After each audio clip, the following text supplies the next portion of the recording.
sepeda motor memiliki potensi yang menjanjikan di tanah air. Ini ditunjukkan dari data pertumbuhan Indonesia yang selalu positif dan juga jumlah penduduk Indonesia yang sangat banyak. Ini tidak hanya menguntungkan untuk pemegang dari produsen-produsen motor saja, tapi juga dari industri turunannya. Salah satunya adalah dari produsen komponen spare part untuk sepeda motor. Salah satunya adalah di PT Cipta Perdana Lancar, tempat saya berada saat ini.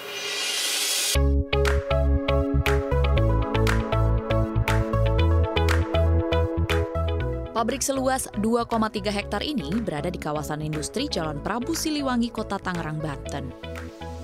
PT Cipta Perdana Lancar Tbk lahir bermodalkan semangat, peralatan sederhana, dan hanya dibantu oleh 4 orang karyawan saja pada tahun 2009.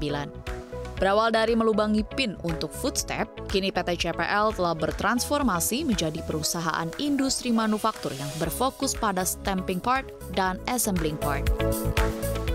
Bermodalkan kualitas dan kepercayaan pelanggan, kini PT CPL siap untuk menambah permodalannya dengan berencana untuk melepas sebagian sahamnya lewat Initial Public Offering atau IPO di Bursa Efek Indonesia.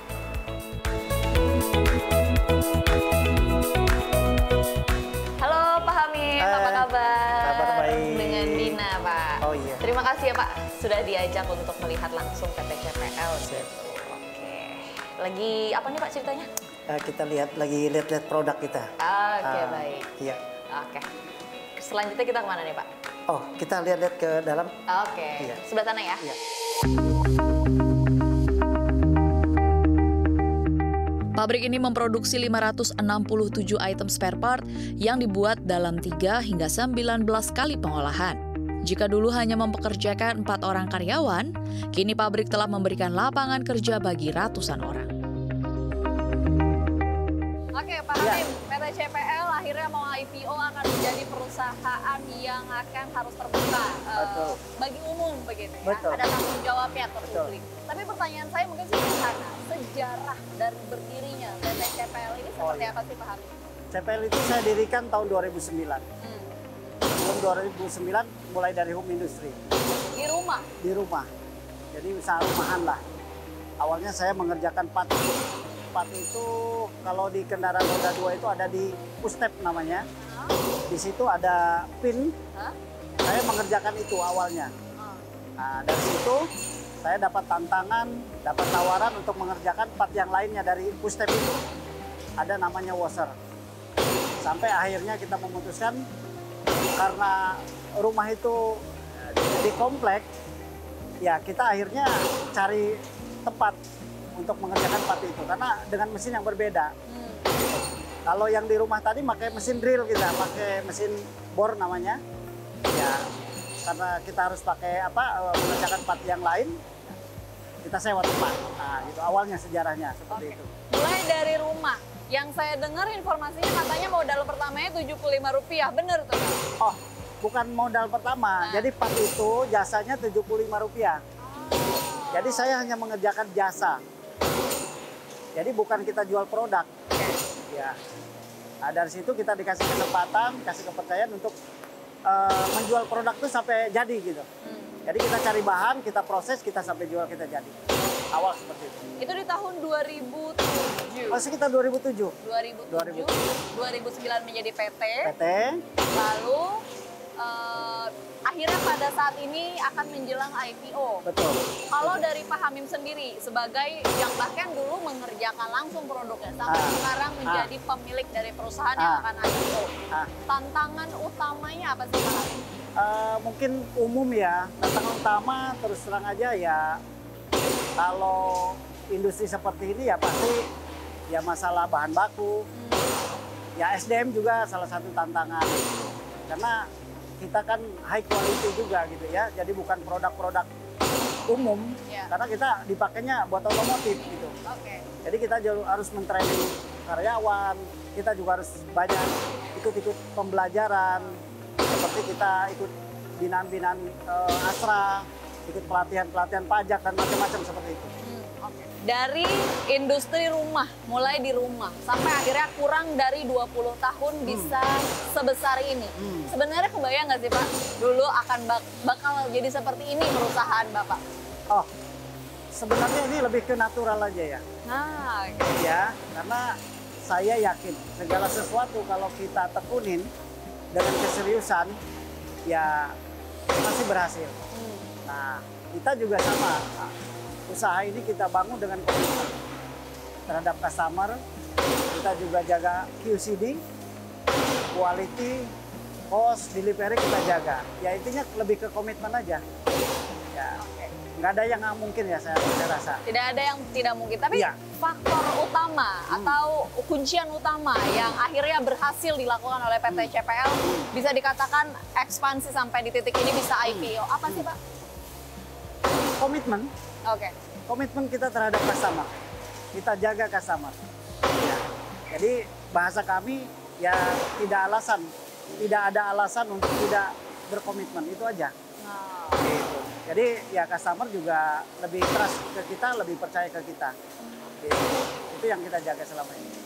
Ya. kalau dari Pak Hamim sendiri, ini kan merupakan langkah yang besar begitu ya. PT CPL akan IPO. Ya. Sebenarnya punya visi seperti apa sih untuk perusahaan ini ke depannya? Oh, kita visi ke depan kita ingin maju. Ya, ingin terus kita mengembangkan. Ya, karena ya terus terang aja problem kita ini kan apa ya, klasik lah ya. Ya. Ya gitu, kita pengen mengembangkan lebih bagus lagi untuk kedepannya. Ya termasuk ya SDM-nya, ya. Oke, berarti memang ingin terus berkembang begitu? Iya. Tidak mau jalan di tempat? Oh iya, setuju. Begitu ya Pak Betul. Habib? Oke.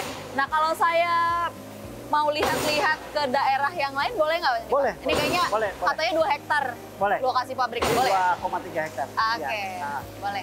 nanti mungkin sama direktur saya ada Oke, Jong Lino. oke baik. Sama Pak Ayung ya? Pak Ayung, ya. Oke, terima kasih Pak Ya, Hamim. ya. PT Cipta Perdana Lancar Tbk mencatatkan pertumbuhan laba yang signifikan dalam 3 tahun terakhir. Pertumbuhan laba yang konsisten diraih didorong oleh pendapatan yang terus meningkat dari tahun ke tahun, dibarengi oleh margin laba yang terus meningkat, tanda operasional perusahaan semakin efisien. Secara detail, penjualan segmen untuk produk otomotif perusahaan berkode emiten part ini menyumbang 97% dari total pendapatan perusahaan dan tercatat melesat 46% secara year on year, menjadi 231 miliar rupiah pada 2023. Kemudian segmen elektronik melejit 25% menjadi 4,76 miliar rupiah dan penjualan di segmen kebersihan atau sanitasi naik 25% menjadi 2,4 miliar rupiah. Peningkatan penjualan ini juga diikuti oleh peningkatan margin laba kotor yang menjadi bukti bahwa perusahaan semakin efisien dalam menjalankan operasional bisnisnya. Pada 2023, margin laba kotor perusahaan tercatat 20,2%. Jumlah ini lebih tinggi dari 2022 yang sebesar 19,7% dan 16,4% pada 2021. Laba usaha perusahaan tercatat terus meningkat dari tahun ke tahun. Pada 2023, pertumbuhan laba usaha part mencapai 16% menjadi 24,1 miliar rupiah, dibandingkan perolehan 2022 sebesar 20,7 miliar rupiah. Adapun laba bersih part pada tahun 2023 adalah sebesar 15,9 miliar rupiah atau tumbuh 3 kali lipat dibandingkan laba bersih tahun 2021 sebesar 5 miliar rupiah. Manajemen PT CPL sendiri selalu menekankan pentingnya kualitas produk atau quality, penetapan harga yang tepat atau cost, dan kepatuhan pada jadwal pengiriman atau delivery atau biasanya disingkat QCD dalam menjalankan proses produksi dan bisnisnya. Hasilnya, part berhasil menorehkan sejumlah pencapaian, seperti sertifikasi ISO 9001:2015 pada tahun 2011 sampai saat ini. Ini kita ada di produksi yang berbeda dari yang tadi pas saya ngobrol sama Pak Hamim. Mungkin boleh dijelasin ini apa nih Pak? Ini kita robot welding. Oke. Jadi weldingnya itu tuh bisa beberapa spot kita langsung welding. Itu contohnya. Jadi ini lebih efisien, lebih menghemat waktu, cost. Kita pakai robot. Nah, ini baru satu line. Nanti ke depannya di sebelah sini saya akan buat satu line robot lagi. Oh, bakal mau ditambah? Bakal saya mau tambah. Jadi saya mau tambah rencana ada 8 robot welding lagi. Oh.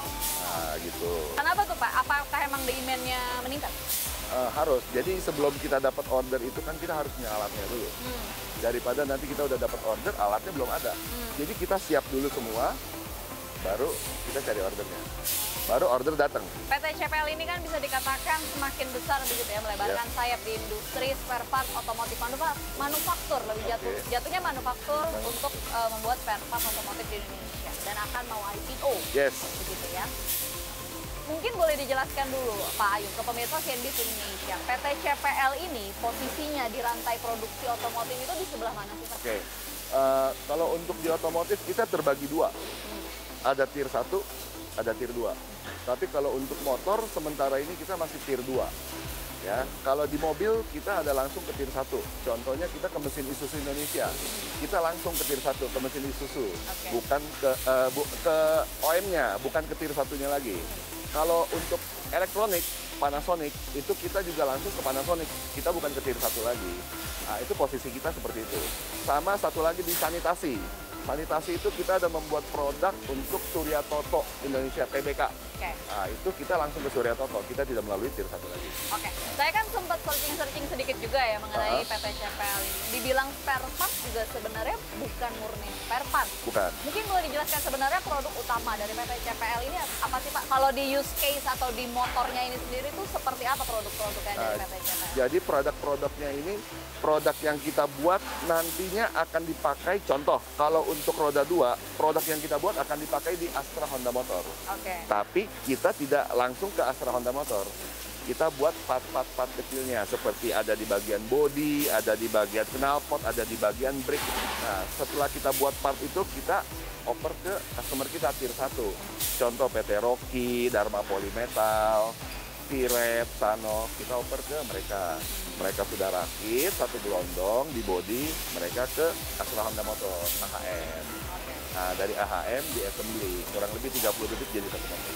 Oke, berarti bisa dikatakan berkontribusi kepada tuntutan pemerintah dan juga negara untuk memenuhi TKDN dari motor dan juga mobil di Indonesia, produksi di dalam negeri. Mungkin boleh sedikit informasinya, kalau dari PT CPL saat ini komponen-komponennya berapa banyak impor, berapa banyak yang dari dalam negeri? Dari dalam negeri kita pakai 95%.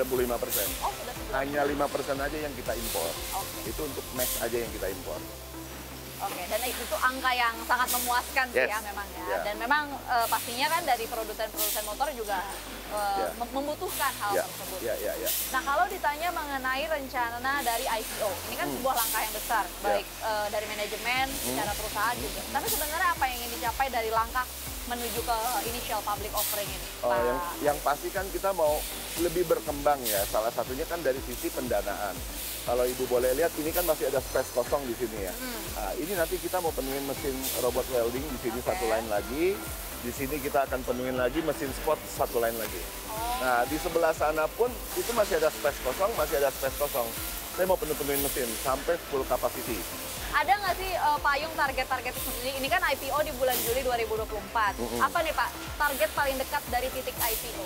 Target paling dekat itu saat ini nih kita sudah book building nih. Sudah book building. Nah, kita tinggal tunggu tahap selanjutnya sampai kita listing ya. Kalau dari segi produksi misalnya nih di sisa tahun 2024 ini kan kita 1 semester begitu ya. Kira-kira ada nggak capaian-capaian target misalnya dari penjualan atau misalnya akan mau membuat kontrak baru seperti itu? Ada nggak sih Pak target-target? Pasti ada. Saat ini saya sudah mendapatkan SPK sebanyak 4 miliar. Tambahan SPK itu 4 miliar.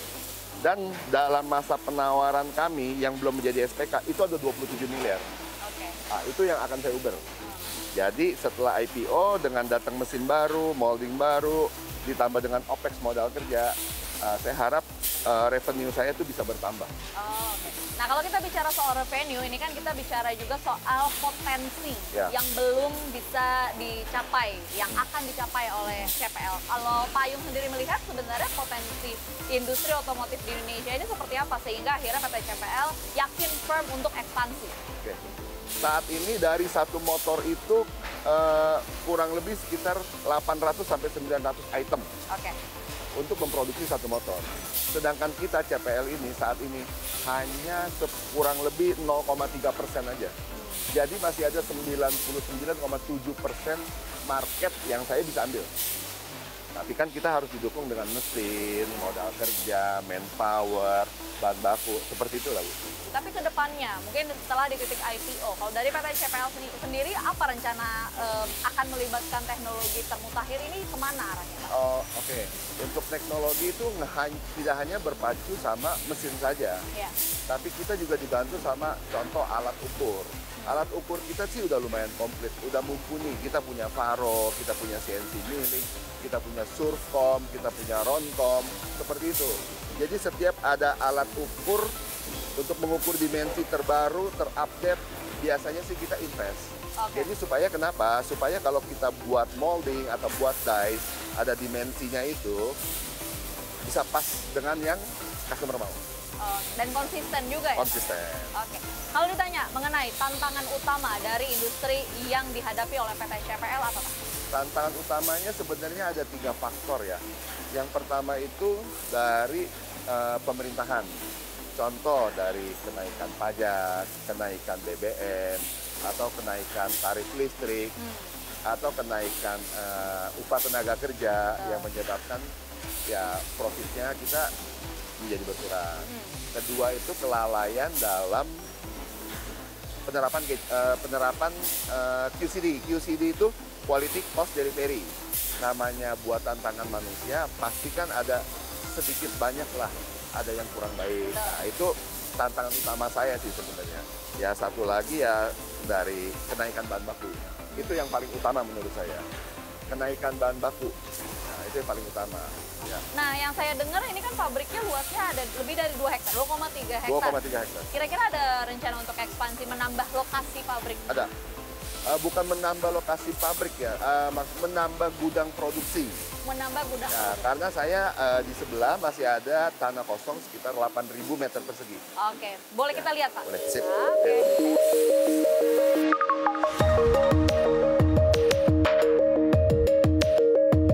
Berarti ini nih Pak, area yang akan rencananya mau ekspansi. Ya, jadi di kemana nih arah ekspansi? jadi saya ada 2 planning ya. Ada jangka pendek, ada jangka panjang. Jangka pendek itu tadi kan salah satu kan penggunaan dana IPO. Saya mau beli 4 mesin lagi sama mau tambah 92 mold untuk menunjang produksi saya. Di sini di pabrik yang ini. Di pabrik yang ini. Di tanah kosong yang ini kan kurang lebih ada 8.000 meter persegi.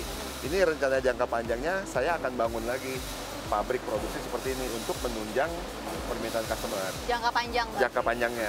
Nah, kalau kita bicara soal rencana IPO, pertanyaannya adalah kinerja keuangan dari PT CPL. Kondisinya terkini seperti apa? Boleh dijelaskan? Kinerja keuangan dari 2021 itu omset kita hanya 129 M. Tetapi di 2023 omset saya udah 238 miliar. Kurang lebih 100% secara year on year. Yes. Oke. Kalau mau ditelusur dari awal lagi, omset kita cuma 200 juta. Dan itu tahun? 2007. 2007. Cuma 200 juta. Sekarang udah 238 miliar. Oke. Ya, jadi saya optimis sekali untuk mencapai per bulan 100 miliar itu bukan hal yang nggak mungkin. Karena dari 200 juta ke 238 miliar bisa tercapai. 238 per tahun menjadi 100 miliar per bulan. Saya rasa itu akan tercapai. Optimis dan visible. Optimis sekali. Oke. Pertanyaan saya terakhir untuk Pak Ayung. Harapannya ke depan dari manajemen untuk PT CPL apa Pak? Harapannya ke depan revenue saya 1 bulan mau mencapai 100 miliar. 100 miliar. 1 bulan. Berarti kan 1 tahun kan 1,2 T. Oke. Udah main triliunan nih sekarang, udah bukan pemain kelas M lagi. Jadi itu saya untuk kesejahteraan karyawan, untuk pemangku kepentingan, dan satu lagi untuk orang banyak melalui program CSR kita. Itu harapan saya ke depan. Oke. Biar lebih bermanfaat lah bagi inilah. Bagi masyarakat dan juga sekitar. Yes. Gitu ya. Oke, baik. Terima kasih Pak Thank you.